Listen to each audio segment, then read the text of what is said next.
Olá, queridos alunos da segunda série do ensino médio, eu sou a professora Lúcia Santos, professora de arte, e vou estar com vocês nesse momento da nossa aula de revisão, certo? Então, hoje será a nossa aula 5, né? A aula de revisão. Então, vamos dar início nesse momento recapitulando um pouquinho do que nós vimos durante nossa primeira unidade, né, da segunda série do ensino médio.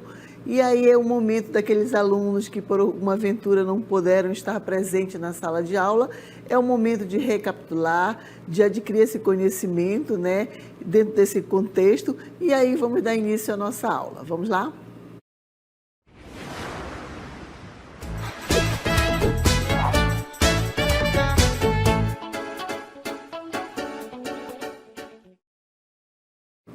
Muito bem, então, dando início, né, à nossa aula de revisão, depois dando continuidade a todo aquele processo, como nós falamos, dos alunos que, infelizmente, se por alguma aventura perderam as nossas aulas da primeira unidade da segunda série do ensino médio, é um momento agora de ver, prestar bem atenção, fazer suas anotações, se tiver algumas dúvidas, né?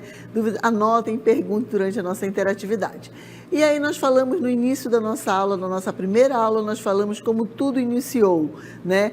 Através dos registros, não quer dizer que iniciou ali, mas sim o que nós temos de registro, que os arqueólogos, os estudiosos, os historiadores encontraram como vestígios lá na pré-história.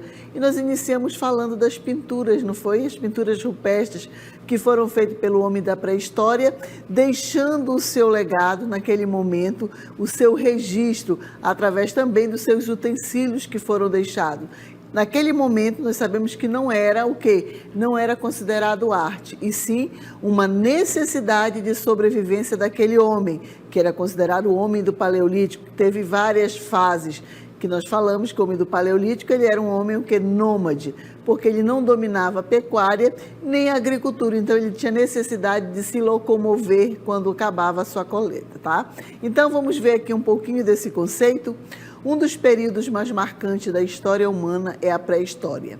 É chamada também de Era Ágrafa, período que antecedeu a invenção da escrita.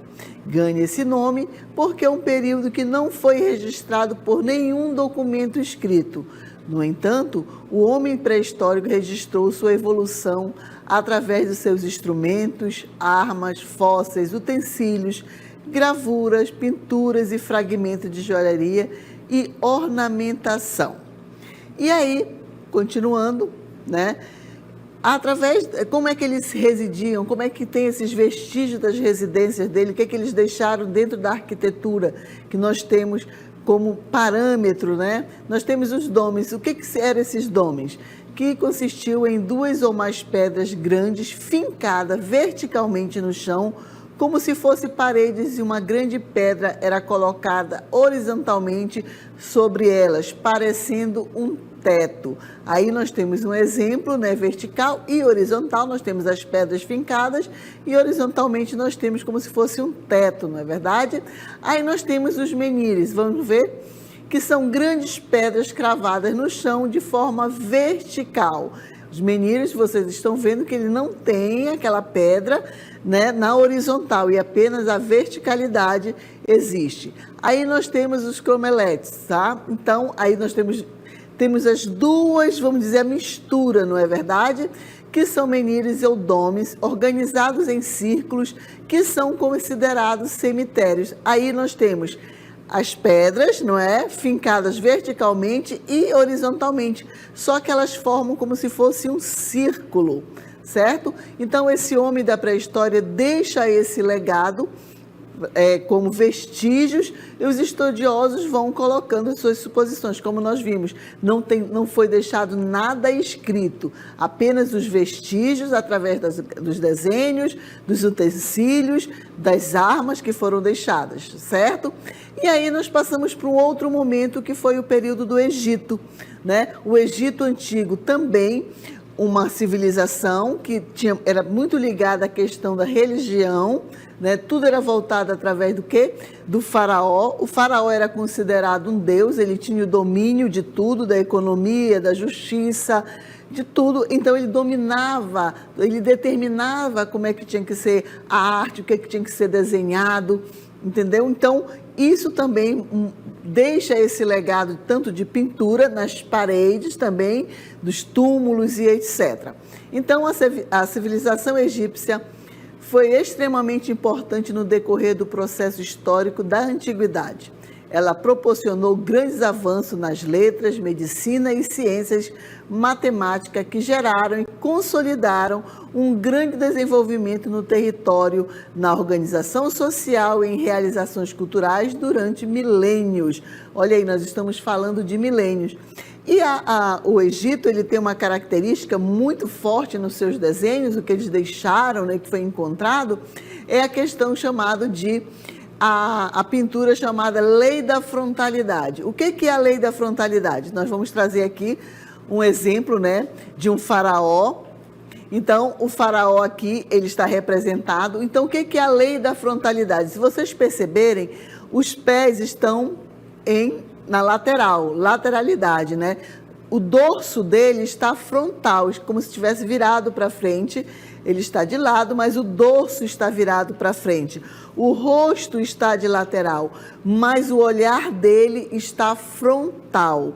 Então, ele tem um olhar frontal, quer dizer, dentro das proporções de retratar um corpo, estaria todo distorcido. Então, é chamada Lei da Frontalidade, como se ele observasse.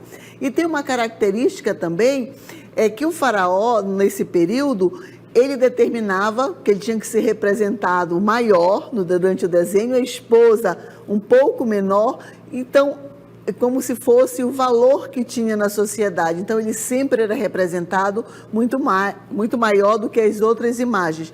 E os desenhos sempre retratavam o cotidiano, o dia a dia, a questão da colheita, tá? Então o faraó, ele tem essa característica, né, que ele domina tudo e ele determina o que tem que ser retratado. Então, nesse período ainda não existia a palavra artista, e sim artesão. Então, não esqueçam, a pintura desse período é chamada de a pintura da Lei da Frontalidade, tá? E aí, falando também dessas pinturas lá do período da pré-história e também do Egito, nós passamos para os nossos dias atuais, aonde desde o período romano, que nós vamos ver agora, já existia a questão das pinturas nas paredes. E hoje, na nossa atualidade, aonde é que essas pinturas nas paredes existem? Como elas são denominadas? São chamadas de grafite, tá? Então, vamos ver, passando. Então, a grafia é escrita nas artes plásticas, a palavra grafite ou grafito, em italiano significa marca ou inscrição feita em um muro, e o nome dado às inscrições feitas em parede desde o Império Romano. Então, a partir do Império Romano é denominado a palavra grafite ou grafito, mas nós percebemos que já existe essa pintura nas paredes, tanto nas paredes naturais da pré-história, como no Egito, né, nas paredes dos túmulos, das casas e etc., já existia essa pintura, mas vai ser denominada a partir das pinturas do Império Romano. Então, nós temos o grafite, certo? E também nós temos também a pichação. Então, eu trago para vocês duas imagens aqui, certo? Essas duas imagens, essa primeira imagem aqui, ela é de uma pichação e a segunda é de um grafite, certo? Então, o grafite, como nós vimos, ele tem várias características de ser feita, né? As letras arredondadas, muito colorido, mas o que nós temos que entender é que os dois tipos, tanto pichação quanto grafite, eles podem ser considerados arte, a partir do momento que não vá danificar um patrimônio público ou levar prejuízo para as pessoas, porque às vezes as pessoas acabam de pintar um muro, uma parede bem pintada, no outro dia está toda pichada. Isso é arte? Não, isso é vandalismo. Quando prejudica alguém, prejudica um patrimônio, deixa de ser arte e torna-se ser vandalismo. Então, o grafite e a pichação, eles podem ser considerados arte, sim, a partir desses itens que eu coloquei para vocês. Mas, falando disso tudo, desde a pré-história, nós vamos trazendo essas manifestações, aonde as pinturas também foram sendo apresentadas e também representando a questão das manifestações das danças, que estavam presentes desde a pré-história, mas tinha o quê? O seu lado religioso. Aí vai sendo passando as épocas e a dança começa a se tornar uma dança também popular, cultural, chamada de dança profana também. Tinha a dança religiosa e a dança profana, certo? E aí nós falamos das danças do quê? Das expressões folclóricas. Vamos ver então os conceitos? Então, as danças folclóricas são expressões culturais que envolvem movimentos corporais coreografados, vestimentas e músicas. Essas manifestações desenvolvem sentido de pertencimento a determinada identidade cultural. Quando falamos de identidade cultural, nós estamos falando de localidade, de local, de região, de cidade, de município, de comunidade. Então, é uma identidade, certo? Continuando. Em nosso objeto de conhecimento, buscar a apreciação crítica e histórica do patrimônio artístico amazônico e global é entender, valorizar e preservar as manifestações culturais únicas da região, reconhecendo sua importância tanto para a Amazônia quanto para o contexto artístico global. Essa abordagem leva em conta o contexto histórico, a diversidade cultural, a interconexão global, além de considerar questões críticas e sustentáveis para a preservação desse valioso patrimônio cultural. Nós vimos na nossa aula, durante a nossa aula, que nós falamos do patrimônio cultural, que envolve toda manifestação artística, que ele pode ser um bem, né, cultural, material e imaterial, e pode ser um bem cultural natural. Como nós vimos os exemplos a reserva de Mamirauá, não é verdade? Então, nós falamos, o que é um bem material? É algo palpável, tá? Desculpa, palpável. E o imaterial, você conhece, você sabe que existe, mas você não pode tocar. E o natural são as nossas reservas naturais que nós apresentamos, né? Vamos colocar aqui as cachoeiras do Presidente Figueiredo. É um bem natural, certo? Então, vamos ver aqui o conceito. Mamirauá é a primeira reserva do desenvolvimento sustentável brasileiro, criada por um decreto do governo do Amazonas. Tá? Então, hoje, nós temos essa reserva, que ela é uma reserva sustentável. Por que ela é sustentável? Existe tanto a população como a preservação desse meio ambiente, porque eles, através da sustentabilidade, eles mantêm essa reserva. Continuando, a proposta de uma reserva de desenvolvimento sustentável é conciliar a conservação da biodiversidade com o desenvolvimento sustentável, numa unidade habitada também por populações humanas, tá?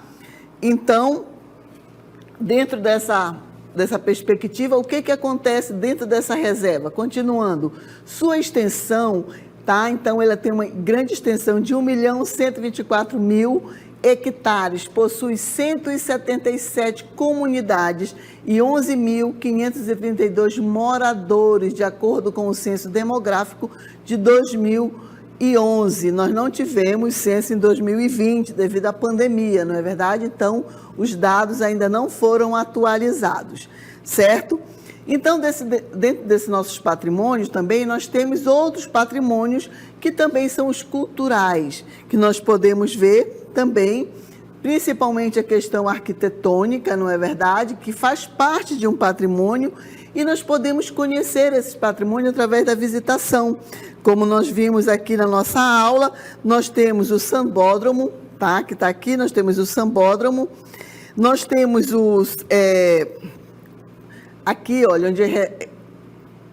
olha aqui a quantidade de pessoas dentro de uma manifestação, que é o Carnaboi, não é verdade? Que traz milhares e milhares de pessoas para essas manifestações.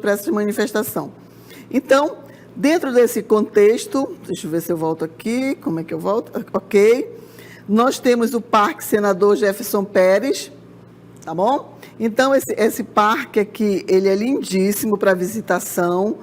Deixa eu ver se passa. Então, aqui o Parque Senador Jefferson Pérez, quando vocês vierem a Manaus também, quem quiser conhecer. Ele faz parte do nosso patrimônio, principalmente a questão arquitetônica. Então, dentro desse contexto, nós podemos falar também das manifestações culturais, folclóricas do nosso estado. Vamos ver então um trechinho. Então, dentro desse contexto folclórico, nós podemos citar, né, Parintins. Então, Parintins, ele traz todo esse legado que envolve tanto o conhecimento popular, tá? O folclore, que foi agregado, como eu sempre digo, o boi veio do Maranhão, mas antes de chegar do Maranhão, de onde veio os conhecimentos, de onde veio essa manifestação? Quando chegou no Amazonas, o que aconteceu? Foi agregado a figura indígena, tá? Então, cada manifestação cultural, como nós falamos, tem a identidade daquela localidade. E o boi agregou o quê? A figura indígena, que hoje eu considero como se fosse uma ópera a céu aberto, tá? Então, riquíssima. Aqui nós temos a imagem dos dois bois, né? Do Garantido e do Caprichoso, certo? Aqui outra imagem também, que traz essa manifestação, falando um pouco do nosso folclore, traz esse personagem, traz essas gigantescas, são essas alegorias, não é verdade?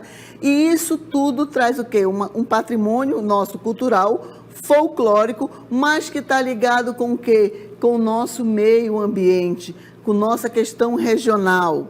Aqui nós temos mais uma imagem, a questão da religiosidade, que tem uma pegada muito forte também, envolve tanto o lado profano, que nós chamamos que é uma coisa popular, o profano e o sagrado.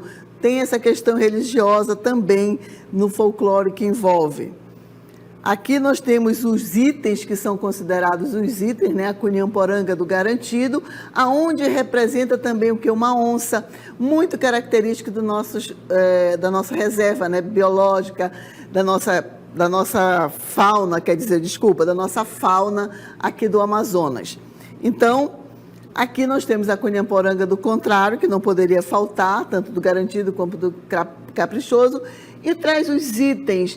E essas penas, eu tenho que ressaltar que elas não são originais, tá? Elas são todas artificiais. Então, a tecnologia também envolve toda essa questão, porque vai manter o quê? Vai produzir, não é verdade?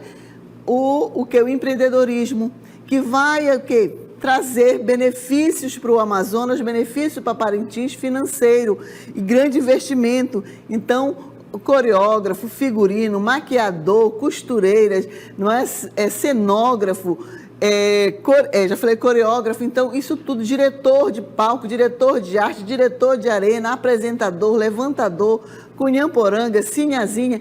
Olha a quantidade de pessoas que são envolvidas, trazendo esse nosso patrimônio cultural. Aqui nós temos a questão do Caprichoso também, que apresenta aqui a torcida, não é verdade? Que é chamado de galera, e a marujada, né? Parece que é a marujada, que é do Caprichoso. Do Garantido é a galera.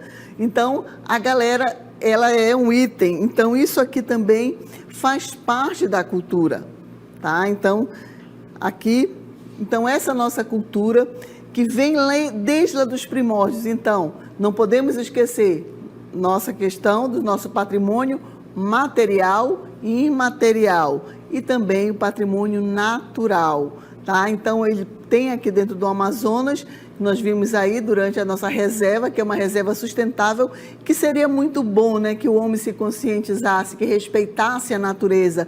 Hoje, o Amazonas não estaria passando pelo que nós estamos passando, a seca, o calor, isso é o quê? A mãe natureza falando.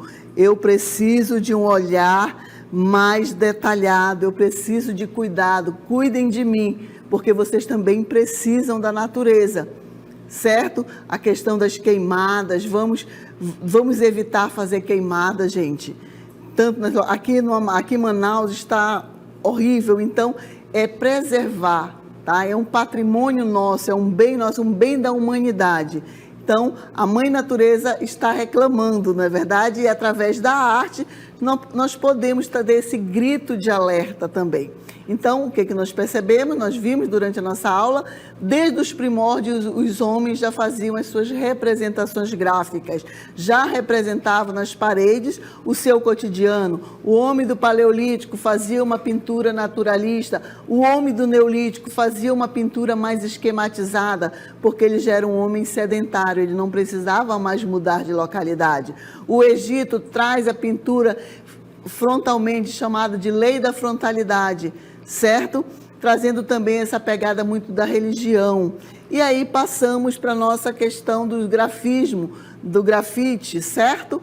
E o grafite e a pichação, que podem ser considerados o nosso patrimônio cultural e folclórico do Amazonas, certo? Então, meus queridos, finalizamos por aqui a nossa primeira revisão.